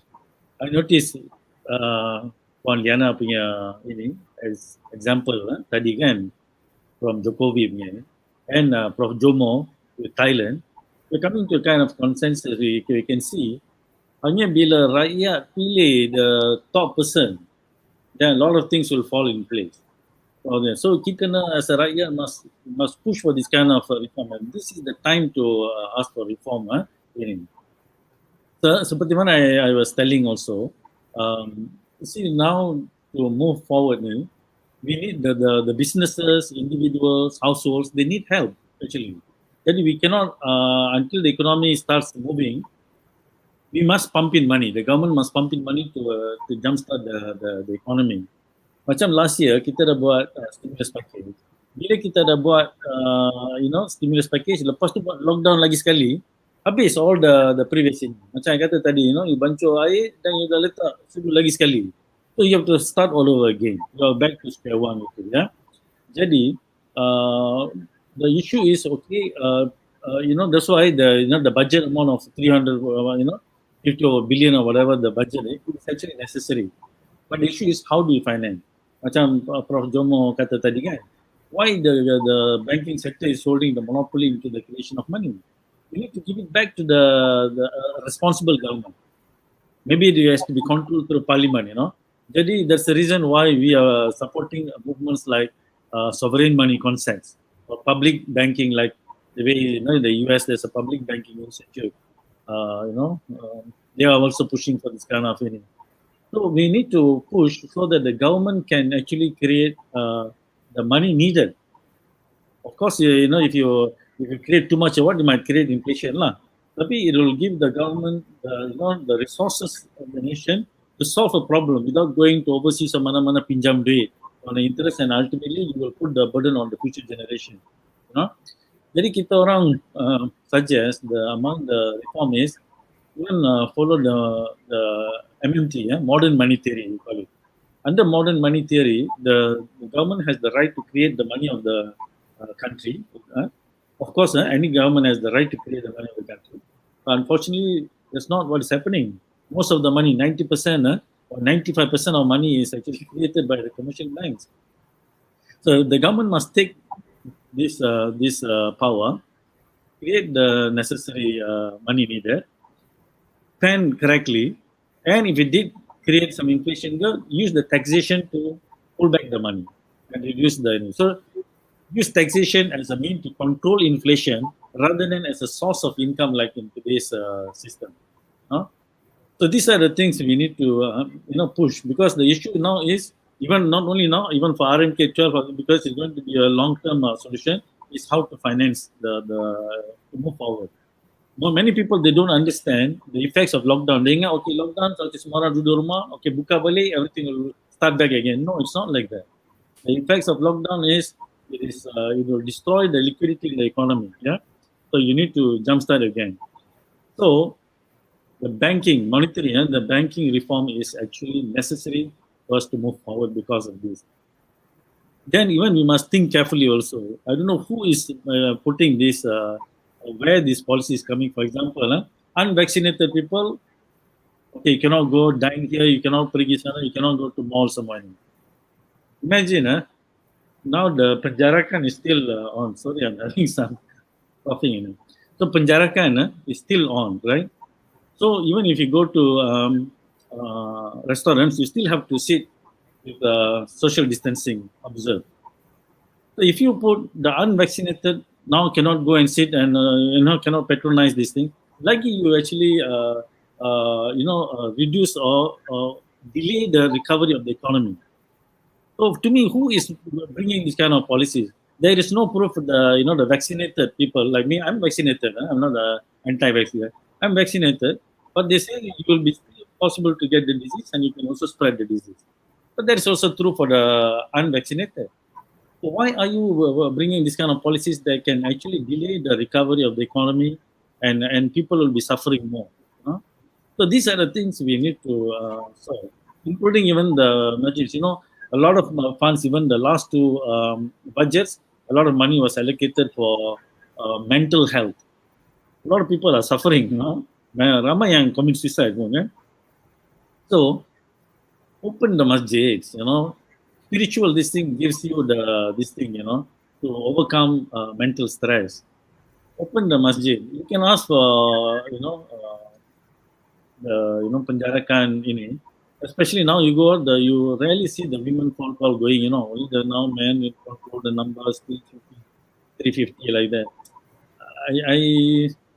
I'm not, I think we are not solving the problem correctly. So these are the things in my opinion, we need to look into, because currently a lot of SMEs are stuck with the shortage of working capital financing. Even SME bank is not properly giving most of the banks, they're not giving the money to the SMEs, They're not. You go and look at the statistics. Then we need the government to come and pump in money and help the individuals, the households are really stuck with a lot of debt. The SMEs stuck without working capital finance. Give them, push them so that they can stand up, examine their wounds and move forward. So we need to look into all this. So one, as I mentioned, is we need to look into the political reform, and the monetary reform, the banking reform is as important as the political reform if you really want to overcome and move forward. Otherwise, the way I see, as I mentioned again, it will be the dynamics of downturn since 1997. It will be still there. Yeah. Thank you. Okay, thank you, Prof. I think kita dah bercakap tentang structural reform that we really need to shape our country, membentuk kita punya new policy dan sebagainya. Dan kita juga diberitahu oleh panelis juga peranan rakyat untuk sama-sama push the government to implement that kind of reform. Maybe Prime Minister punya election direct from rakyat tidak lagi melalui, sekarang ni semua melalui SD je. So maybe this kind of reform memerlukan rakyat juga cakna dan juga critical about it. However, the problem is when it comes to politics, I always want to ask this political propaganda. You see, even in our comment today, masih lagi yang compare. Kalau saya boleh bacakan Muni Ahmad, tapi 22 bulan masa batu, rakyat dapat RM30 sahaja.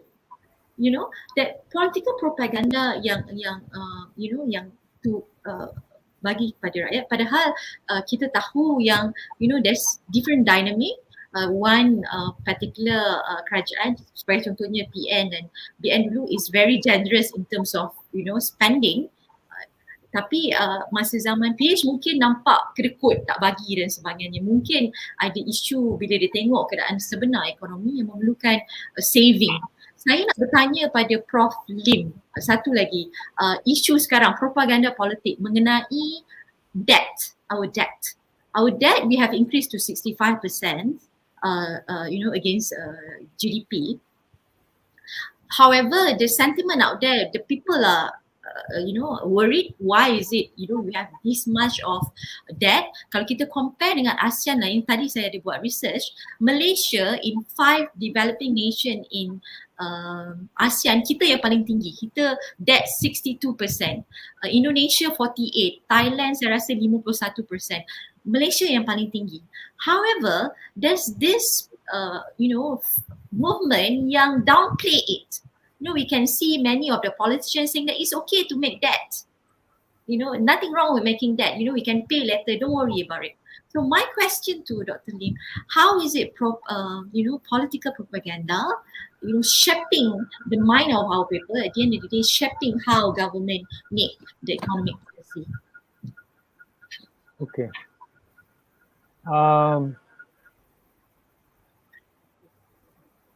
There is nothing wrong with that if it is properly used.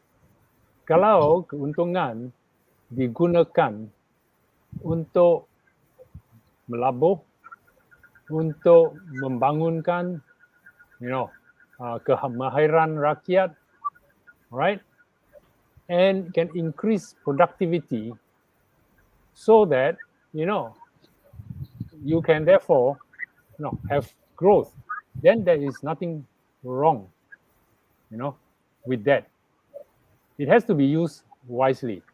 Tapi we saw now the Aegis laporan, dia katakan dia guna that untuk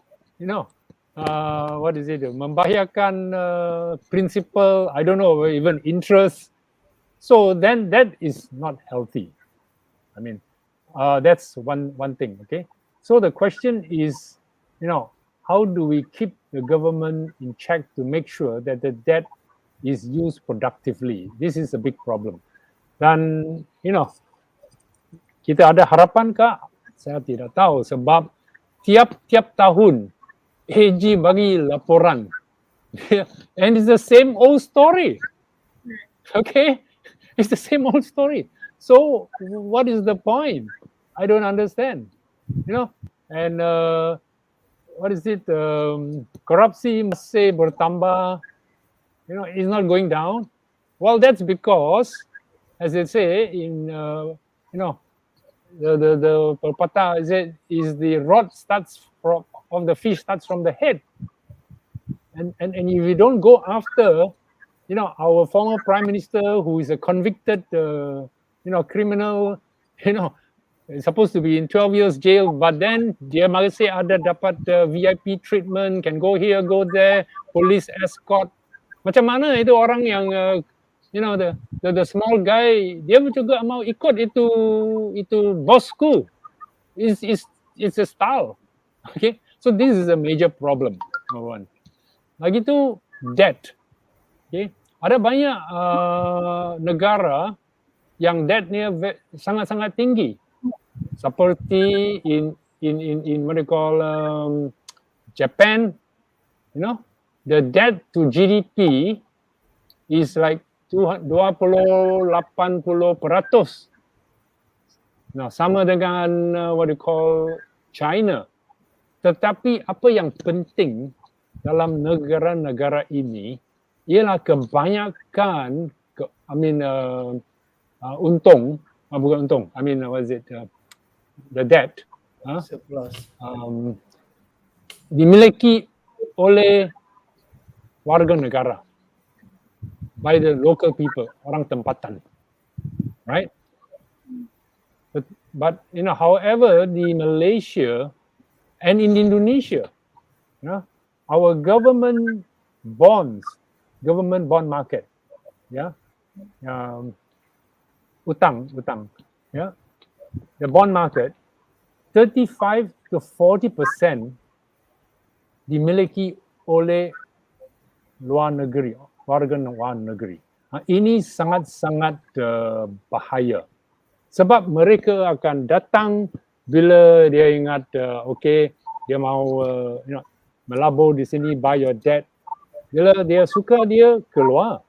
Dan bila dia keluar, alright, then you got a problem of interest rate rising, you got a problem of currency devaluation. Ini semua sangat masalah yang sangat besar. Kita mesti, mengurus itu problem. That's my view on the debt. Thanks, Doc. Kita sekarang dah 11:19. So I have to ask Prof Jomo the last question lah, Prof. Coming back to persoalan kita yang asal, politik dan ekonomi rakyat. Kita bahas macam-macam perbaikan kita boleh buat pada bajet 22. saya rasa banyak civil society dan teknokrat dan juga ahli akademik akan juga mencerahkan lagi pandangan mereka untuk lebih menambah baikkan bajet 22. Tetapi hakikatnya nanti bila time nak mengundi, selepas kita bahaskan semua di parlimen, adakah Pakatan Harapan akan menunaikan janji untuk bersuara mengenai bajet, atau mungkin mereka berpolitik mengatakan okey, kepentingan kelulusan bajet ni supaya kita boleh mengurus kewangan negara, supaya kita tidak ada satu lagi ketidakstabilan politik itu akan berlaku. Rakyat kita ni macam tak ada jalan keluar, Prof. Jadi kita terpaksa terima berpasrah. Cuma setahun sekali dalam 4-5 tahun kita cuma boleh buat satu decision untuk diri sendiri kita, atau macam mana? Ada jalan lagi bagus, Prof? Terima kasih SHARIZAL. Sebenarnya saya tidak ada jawapan kepada apa yang pandangan rakyat jelata lah, ya. Tetapi memang sistem politik kita berat sebelah, ya, dan telah membolehkan Barisan Nasional terus berkuasa dan UMNO menjadi dominan selama ini. Tetapi ada beberapa perkembangan dewasa ini yang telah mengubah keadaan ini, ya. Antara lain kita dapati bahawa undi untuk golongan muda itu dan yang lebih penting ialah hak undi yang automatik, iaitu soal mendaftar itu dan sebagainya, bukan satu kewajipan tetapi satu soal undi itu satu hak, ya. Jadi dengan sendirinya itu akan mengubah, ya. Dan kita dapati juga bahawa masyarakat, terutama sekali masyarakat Melayu, telah banyak berubah, ya. Sekarang kita dapati bahawa lebih daripada 3 suku daripada rakyat Melayu tinggal di bandar ataupun di pinggir bandar, ya. Mereka kerja di bandar, ya. Mereka, cara hidup mereka bukan semacam nenek moyang mereka. Jadi cara berfikir juga berubah. Dan dengan adanya misalnya media sosial dan sebagainya, punca-punca berita juga berubah. Ya, ini menimbulkan banyak yang baik, ada yang buruk. Misalnya berita palsu, ya, mudah diedarkan dan sebagainya. Kita lihat misalnya apa yang berlaku dengan whisky timah baru-baru ini, ya. Mudah orang masih diperalatkan melalui media sosial dan sebagainya. Tetapi kita juga dapati bahawa media sosial juga boleh membolehkan orang ramai kurang percayai sumber-sumber resmi, ya. Maka dengan sendirinya pengaruh sumber resmi dan sebagainya dipersoalkan dari banyak segi, ya.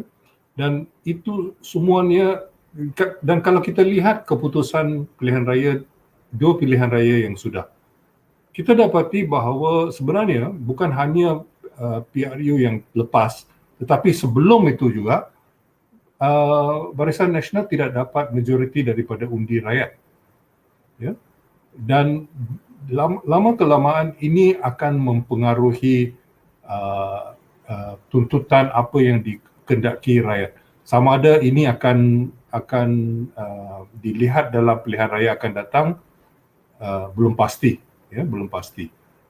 Tetapi saya rasa dengan perubahan-perubahan yang berlaku dalam masyarakat, dalam media, dalam perbahasan, kita dapati bahawa orang kurang percayalah kepada mereka yang kepada authority yang lampau, ya, termasuk saya, ya. Tapi saya rasa ini membolehkan kita, jadi ini memaksa kita mempertajamkan hujah kita, ya. Kita tidak boleh andaikan bahawa orang akan terima kerana rambut saya dah beruban ataupun ya atas sebab-sebab itu. Jadi authority seumpama itu dipersoalkan, dan dengan itu adalah amat penting. Malang ni kita dapati bahawa sekarang fahaman sebalik golongan yang berkuasa sekarang itu adalah satu fahaman yang buat sementara waktu mereka dapat mempengaruhi sebahagian besar daripada masyarakat, terutama sekali masyarakat Melayu. Ya. Satu faktor lagi yang amat penting ialah kesedaran rakyat Sabah dan Sarawak. Ya, dan itu juga akan membawa perubahan. Buat sementara waktu, rakyat Sarawak menuntut apa yang dikatakan hak rakyat, hak Sarawak. Tetapi sebenarnya seperti kita lihat di Sabah, bila ketandusan apa yang dituntut mereka itu kelihatan, kita akan dapati bahawa ramai akan mencari yang lain.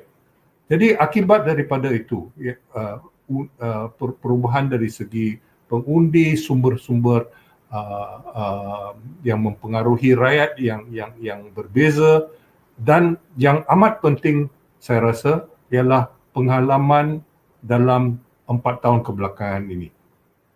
Tadi saudara berdua memulakan program ini dengan mengatakan bahawa sudah ada empat pemerintahan yang berkuasa. Tetapi selain daripada itu, kita dapati bahawa rakyat lebih peka tentang apa yang sebenarnya diperjuangkan oleh golongan masing-masing. Dan buat sementara waktu misalnya, ramai orang di Sabah dan Sarawak tidak begitu yakin dan tidak percaya sangat pada ahli politik Semenanjung dan akan mempersoalkannya. Ya, walaupun mereka terpaksa bersekutu buat sementara, tetapi itu tidak semestinya itu adalah pakatan yang kukuh. Ya. Jadi oleh kerana itu saya rasa banyak yang tidak boleh diandaikan lagi. Ya, banyak yang sudah buka. Memang boleh dipercepatkan lagi, misalnya dengan reform tertentu, dengan tidak adanya pemilikan terhadap media massa oleh pihak politik, tidak adanya sumbangan politik ataupun derma politik kepada ahli politik itu diharamkan dan sebagainya. Semua itu merupakan sesuatu yang amat penting. Dan soal political financing, ya, pembiayaan politik di Malaysia itu boleh diubah. Dan kita dapati bahawa buat perkara-perkara yang 30 tahun dulu, 20 tahun dulu tidak dipersoalkan, sekarang ramai orang yang mempersoalkannya.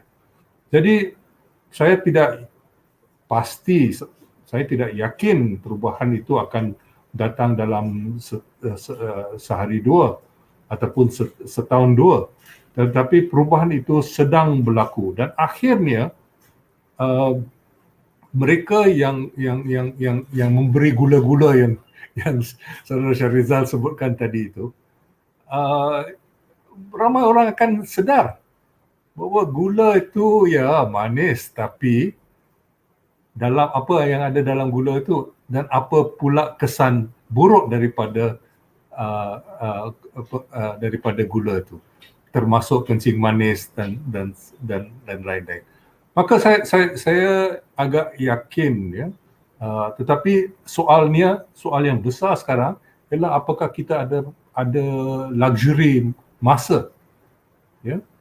Mungkin tak ada, ya, dengan merosotnya ekonomi, dengan merosotnya politik, dengan apa yang sedang berlaku bukan hanya di ruang politik, di parlimen dan sebagainya, tetapi juga di mahkamah dan sebagainya.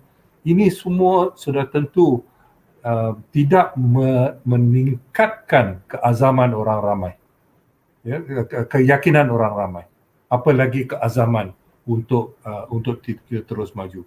Jadi setengah orang itu dia akan opt out, ya, dia akan undurkan diri dan sebagainya. Tetapi ramai lagi yang bagi mereka ini tanah tumpah darahnya. Jadi bagi mereka tidak ada pilihan lain, ya. Dan ini saya haraplah akan membawa kepada perubahan yang perlu, yang dicita-citakan. Sekian tu.